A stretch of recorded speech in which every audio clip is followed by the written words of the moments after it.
Matt Harmon here, joined now by absolute legend, a man who needs no introduction, Deion Sanders himself. How you doing, my friend? How you doing, man? No complaints. Good to be here. It's good to be here. Yeah, you're here on behalf of Oikos Yogurt. Yeah. Tell me what you got going on with them. Oikos strives to support all the strengths to make you unstoppable. You know, we all got a strength that makes us unstoppable. But I partnered with a company for the second year straight that has identified that and identified the strengths of my family. I love family. I love unity. We have a spot for the Super Bowl that is unbelievable. We're very competitive. We're unstoppable, and it's hilarious. And I can't wait to see it. My mom in it, my daughters, my sister, the sons, everything. That's cool that you got the thing to bring the whole family together. It's a family reunion, which I've never been to in my life. Really? Yeah. I mean, that's where a lot of family drama can get you. Yeah, I don't do the reunions. It's like an organized stick-up for me. I don't do that. I feel you on that. I don't do that. Yeah, that's good stuff. Well, hey, wanted to really get into your transition into coaching. Okay. You left the media life, former NFL Network, Barstool Sports, all that type of stuff. What made you want to get into coaching? I've been coaching for a long time now. Yeah. I think the country's just getting to know over the last several years of me as Coach Prime, but I've been Coach Prime for darn near 20 years. Coaching youth to high school, all the way through the Under Armour All-American game for like 14 straight years. So I absolutely love it. I love challenging men, or young men, to be a man. And to developing them and being their kind of subtle navigational system of life. Well, especially at that stage of a young man's life. I mean, we've been there before. Right. Not so young anymore. Myself speaking here, but it's such a formative years where really you're not just becoming a great player. You're getting into these guys as who they are. They're going to be for the rest of their life. This is the first time away from home as well. Yeah. So being that person who guides them and leads them, and we have a tremendous staff. A support staff as well, that if they have any issues or any needs, we're there to address it instantaneously. But my goal is for these guys to be professionals, not just professional athletes.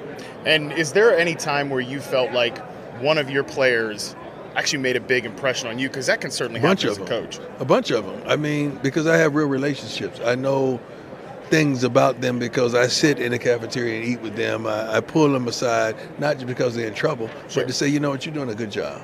You're doing a good job. How's your mom? Because I remember the mom from the visit. How's your sister? How's your little brother? Because I want them to make sure they instill and they keep those family values that their mother implemented to them as a child, and the father as well.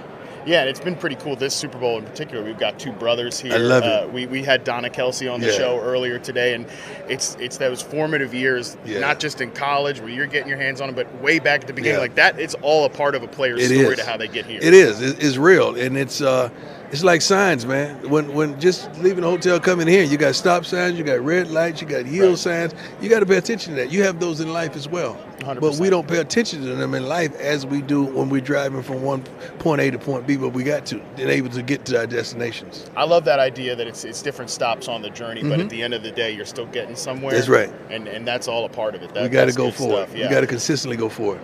One question I have for you, I was reading an article in Pro Football Talk the other day about kind of playing off your idea of like a potential split Hall of Fame or like a legendary class. Can you kind of explain that to people who aren't familiar? Well, it's getting down to normalcy.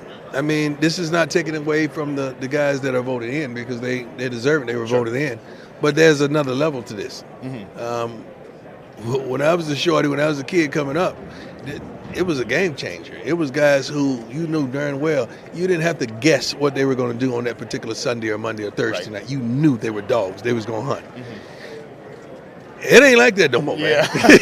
Yeah, so it should be a different level. Now, when you get to the next level, we should vote that. So current Hall of Famers, we should vote that. You should vote for the upper room.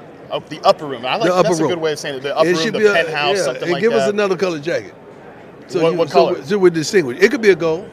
Like that gold right now is gold, but it ain't gold. It should be gold. Better gold, basically. Yeah, yes, or a black one. Black one? Black insinuates power. Rose gold?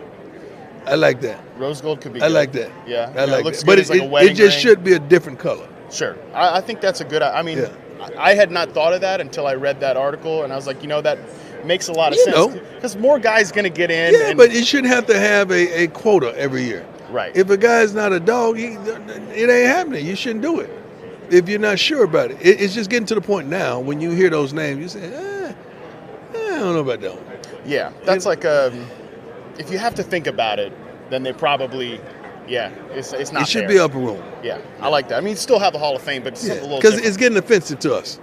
It is. It's getting offensive, and I believe I'm probably the only one that's willing to say it, but it's getting offensive. Yeah, like guys that are in your level that weren't in your level. How can Devin Hester not be voted in the Hall of Fame?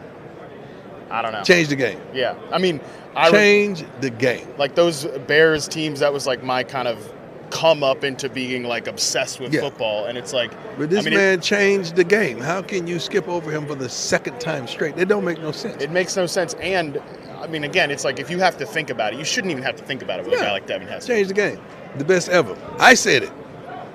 Because arguably I'm the best ever, but I said he's the best ever. Okay. Yeah, he's a legend. I mean, if you were a dork like me playing like Madden back in the day, you wanted like Devin Hester on your team as a returner, and throw him out there at wide receiver because he's got that kind of. Yeah, it's right, and he did his thing. And he definitely did. Another question I got for you here: cornerback position in the NFL right now. Is there anybody that really stands out to you? I'm not gonna lie to you, man. I don't watch the NFL like I used to. Yeah. Well, you're a busy man. That's what I'm saying. Yeah. I'm so concerned with the Colorado Buffaloes and all this intricate details of that and building that into a dynasty that I don't have time to really rate the players and judge the players. I don't do it.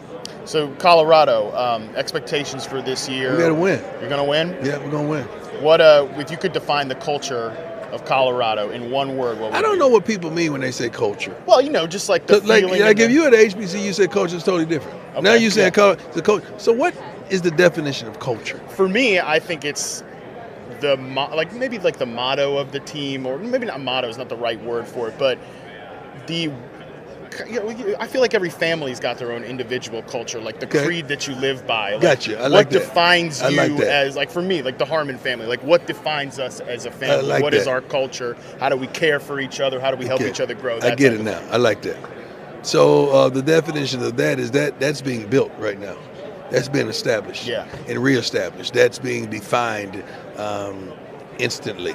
Like right now, as we sit here and have a wonderful conversation, I can hear weights banging. Yeah. I can hear guys grunting.